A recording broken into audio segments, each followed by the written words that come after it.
Video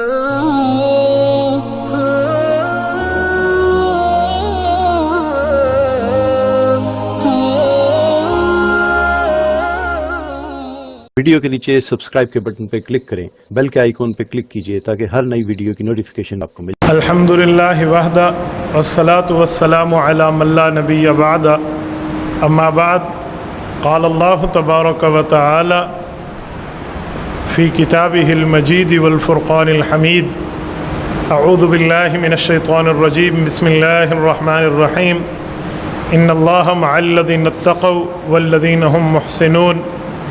عن عبداللہ بن مسعود رضی اللہ تعالی عنہ قال قال النبی صلی اللہ علیہ وسلم یا حمزہ یا عم رسول اللہ اسد اللہ و اسد رسولہ، رواہ الامام الہمام القسطلانی فی مواہبہ، صدق اللہ العظیم وبلغنا رسولہ النبی الامی الکریم، ونحن علی ذلک لمن الشاہدین والشاکرین، والحمد للہ رب العالمین۔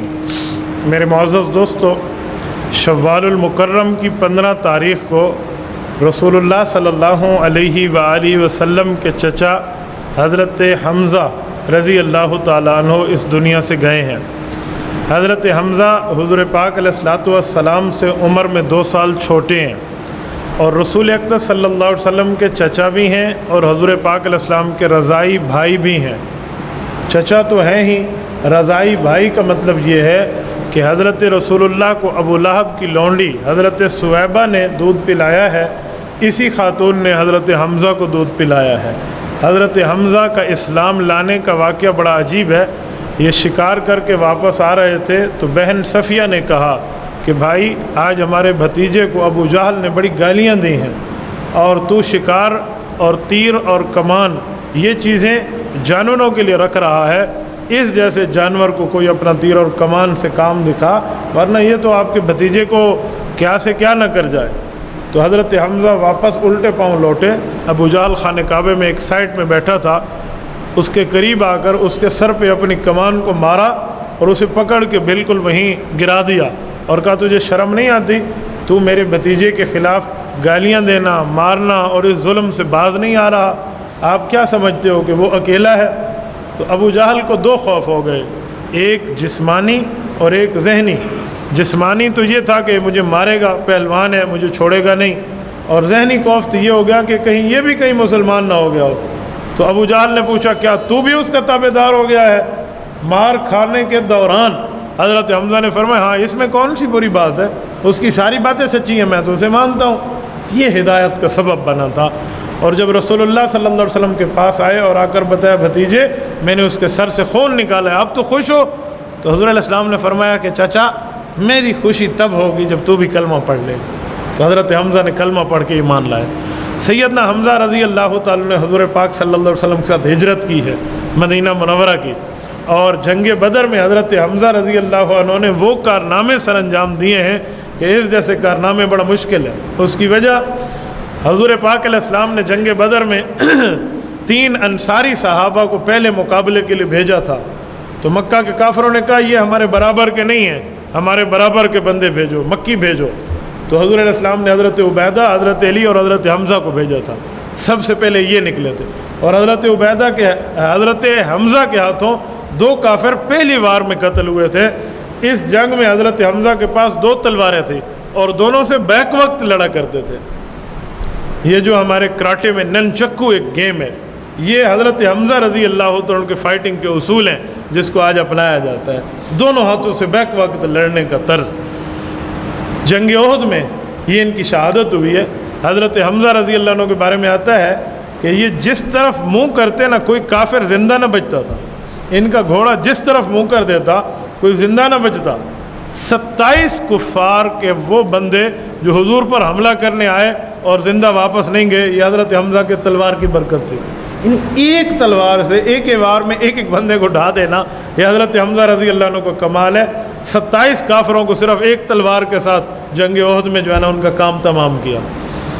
حضرت حمزہ رضی اللہ عنہ کو سامنے سے آ کر مارنا یہ بالکل ناممکن ہی تھا، آخر میں پیچھے سے وار کیا۔ اس وقت جب حضرت حمزہ گھوڑے پہ بیٹھتے ہوئے گرنے لگے اور حضرت حمزہ رضی اللہ تعالیٰ عنہ کو برچھا لگا یہ کمر کے بالکل جسے ہم کہتے ہیں نا ڈسک مورے، اس کے سائڈ پہ، اس پر وہ گر گئے، اور پھر جو ہے نا کافروں نے آ کر شہید کیا ہے۔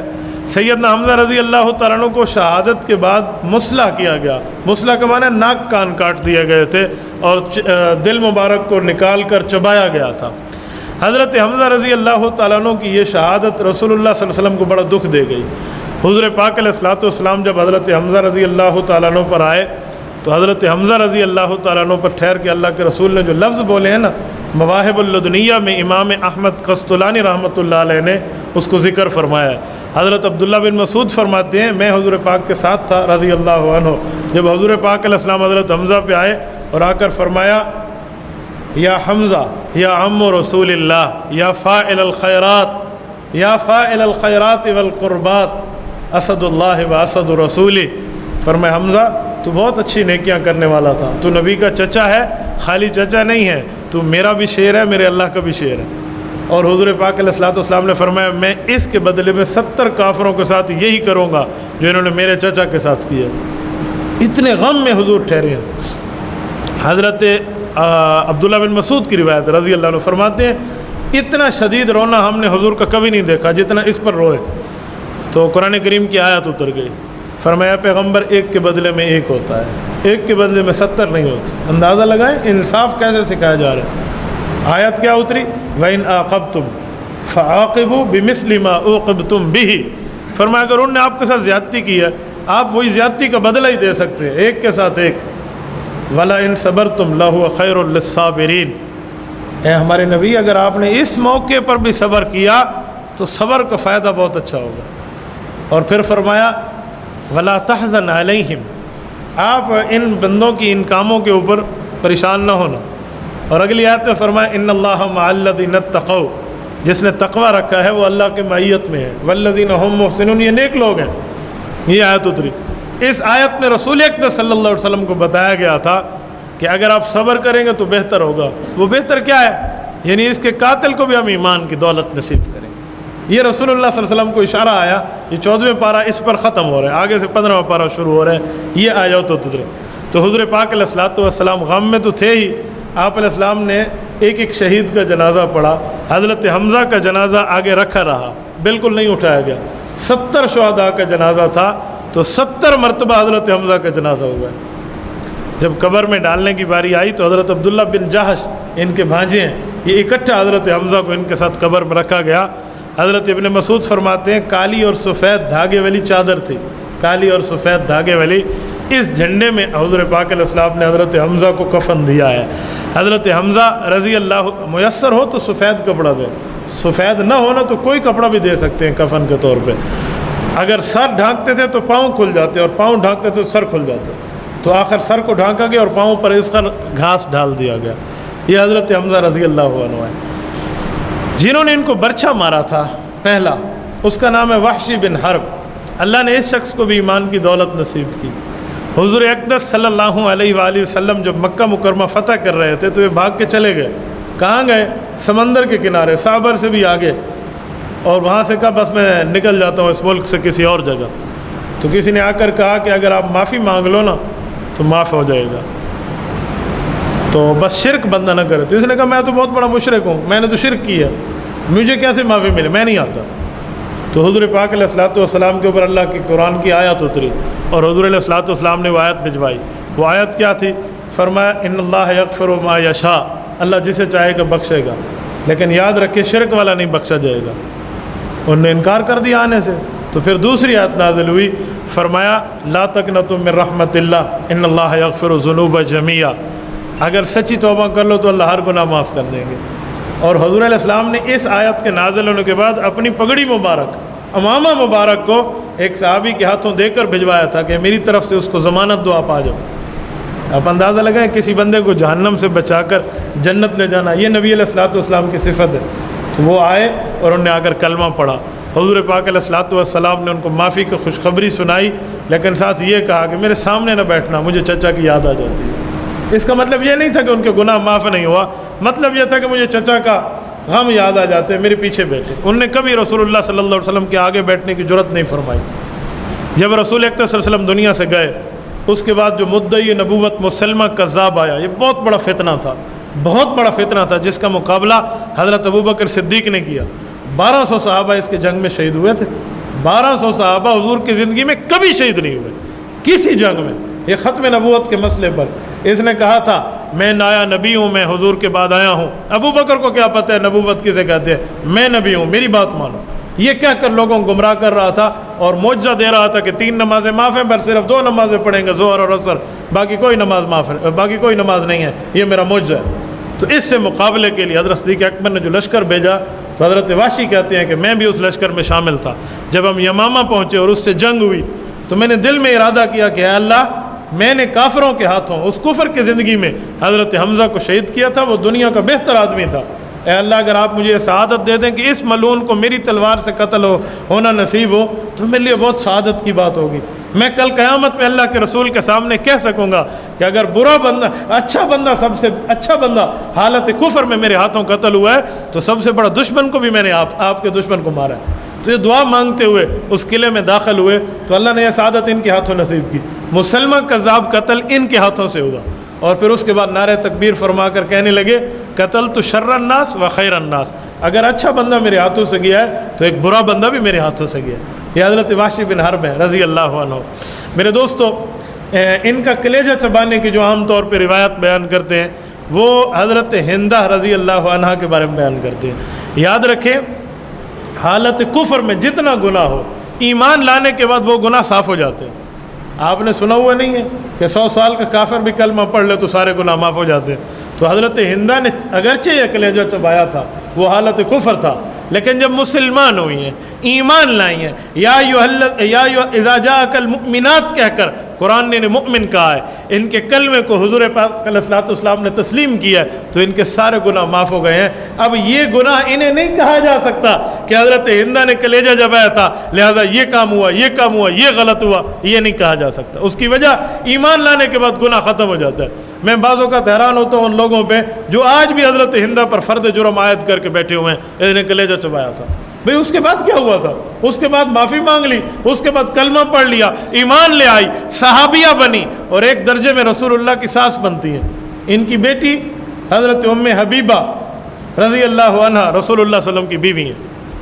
تو جب قرآن مومن کہہ رہا ہے، ایمان لانے خوشخبری دے رہا ہے، وہ اپنی غلطی پہ نادم ہو کر معافی مانگ کے اللہ معاف کر رہے ہیں، آپ اور ہم پھر بھی فرد جرم عائد کر کے بیٹھے، چھوٹے سینے والی بات ہے اور چھوٹے دل والی بات ہے، یوں نہیں ہونا چاہیے۔ اچھا، ایک بات ذہن میں رکھیں، رسول اکرم صلی اللہ علیہ وسلم کے یہ چچا جو ہیں، یہ صحابی، یہ حضرت حمزہ ہیں، ان کا قبر مبارک آج بھی جنگ احد کے میدان کے ساتھ میدان احد میں حضرت حمزہ کی موجود ہے۔ سن 40 ہجری حضرت معاویہ رضی اللہ عنہ کو دور تھا، مدینہ منورہ میں ایک نہر کھدوائی جا رہی تھی، تو نہر کھودنے والے کوئی سادے بندے تھے، انہیں نہیں پتہ، وہ اس قبروں کے قریب کھودتے کھودتے اس نہر کو لے گئے، تو ان میں ایک کدال حضرت حمزہ کی پاؤں مبارک پر پڑ گئی، بالکل قبر کے قریب کھودی جا رہی تھی۔ تو اس وقت ایک شور و غوغا اٹھا اور یہ کام روک دیا گیا، لیکن حیرانگی کی بات، کام تو رک گیا۔ دوسری طرف سے نہر کھودی، 40 ہجری، ان کی شہادت کو 37 سال گزر گئے تھے، حضرت حمزہ کے پاؤں مبارک سے خون جاری ہو گیا، پاؤں مبارک سے خون جاری ہو گیا۔ یہ امام ابن اسیر الجزری نے عزد الغابہ میں لکھا ہے رضی اللہ عنہ، حضرت حمزہ کے پاؤں سے خون جاری ہو گیا۔ یہ شہید کے قبر کی حیات کی دلیلوں میں ایک دلیل ہے کہ اتنا عرصہ جانے کے بعد بھی اللہ رب العزت نے انہیں قبر میں ایسی زندگی عطا فرمائی تھی۔ اور سیدنا حمزہ رضی اللہ تعالیٰ عنہ کے جو ہے نا 2 بیٹے ہیں، ایک حضرت عمار اور ایک حضرت عمارہ رضی اللہ عنہما۔ حضرت حمزہ رضی اللہ تعالیٰ عنہ کی جو بیٹیاں تھیں، ان کی پرورش رسول اکرم صلی اللہ علیہ وسلم نے اپنے ذمے لی تھی، اور حضور پاک علیہ الصلوۃ والسلام نے ان کی بچیوں کی پوری زندگی کفالت فرمائی ہے۔ سیدنا حمزہ حضور پاک علیہ السلام کے چچا ہیں، 11 چچا ہیں رسول اللہ کے، جن میں 2 چچا مسلمان بھی ہیں، صحابی بھی ہیں۔ ایک حضرت حمزہ ہیں اور ایک حضرت عباس ہیں رضی اللہ عنہما۔ حضرت عباس رسول اللہ کی زندگی مبارک تک دنیا میں زندہ رہے، لیکن حضرت حمزہ سن 390 کو اس دنیا سے چلے گئے تھے، سن 3 ہجری کو۔ حضرت حمزہ کی شہادت کے وقت عمر تقریباً 55-57 سال کے لگ بھگ تھی، حضور پاک علیہ السلام سے 2 سال بڑے تھے، تو اس جنگ میں رسول اللہ صلی اللہ علیہ وسلم کی عمر 54 کے قریب تھی، 54 سال کے قریب، 54-55 کے قریب تھی، تو ان کی عمر 57 کے قریب تھی۔ یہ اس زندگی میں دنیا سے گئے ہیں۔ حضرت حمزہ رضی اللہ عنہ کے بارے میں آتا ہے کہ حضرت حمزہ اپنے ایمان پر فخر کر کے کہا کرتے تھے حمدت اللہ ہینا ہدا فوادی، میرا اللہ میں ہمیشہ تیرا شکر ادا کرتا رہوں گا، تو نے میرے کافر دل کو مسلمان دل بنا دیا، تو نے میرے کافر دل۔ حضرت عمر جیسا بندہ، حضرت عمر جیسا آدمی جب رسول اللہ صلی اللہ علیہ وسلم کے پاس قتل کے ارادے سے آیا تھا اور اللہ نے حضور پاک پر پہلے کھول دیا کہ عمر آ رہا ہے، تو حضرت حمزہ حضور پاک کے ساتھ بیٹھے تھے۔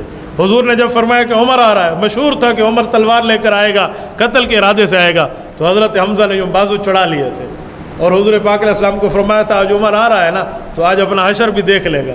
تو حضور علیہ السلام نے ان کے بازو کو یہ کپڑے کو یوں نیچے کر کے فرمایا کہ کیا ہو سکتا ہے، سر لینے آ رہا ہے یا سر دینے آ رہا ہے؟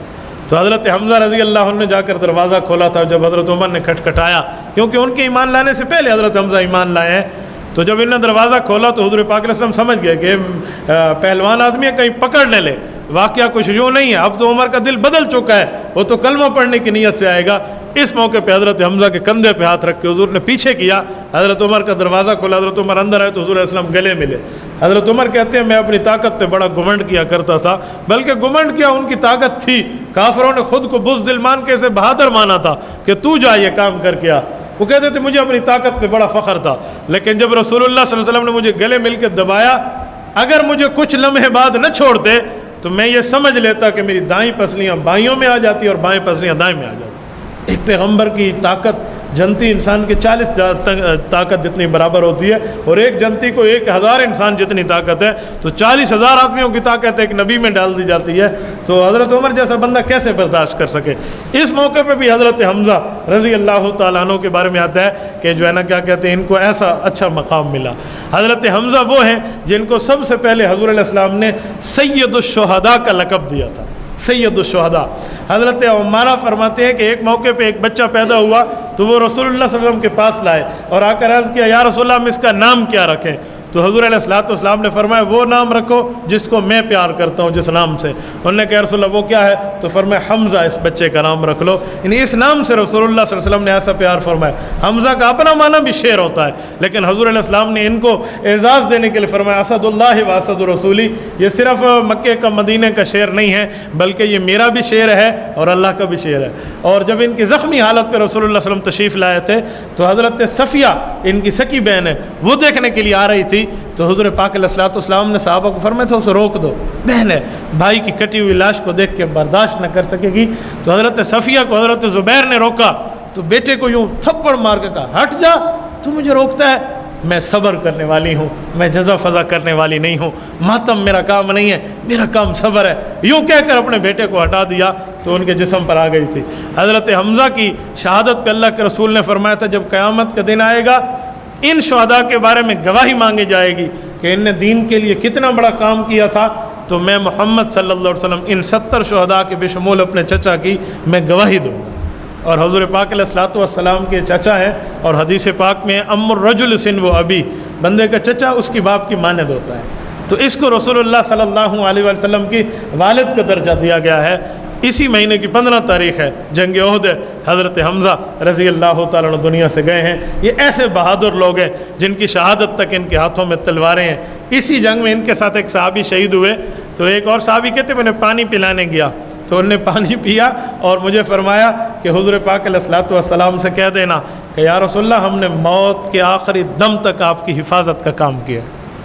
اس جنگ میں ان لوگوں نے یوں شہادت پائی ہے اور یوں بہادر دل سے لڑے ہیں۔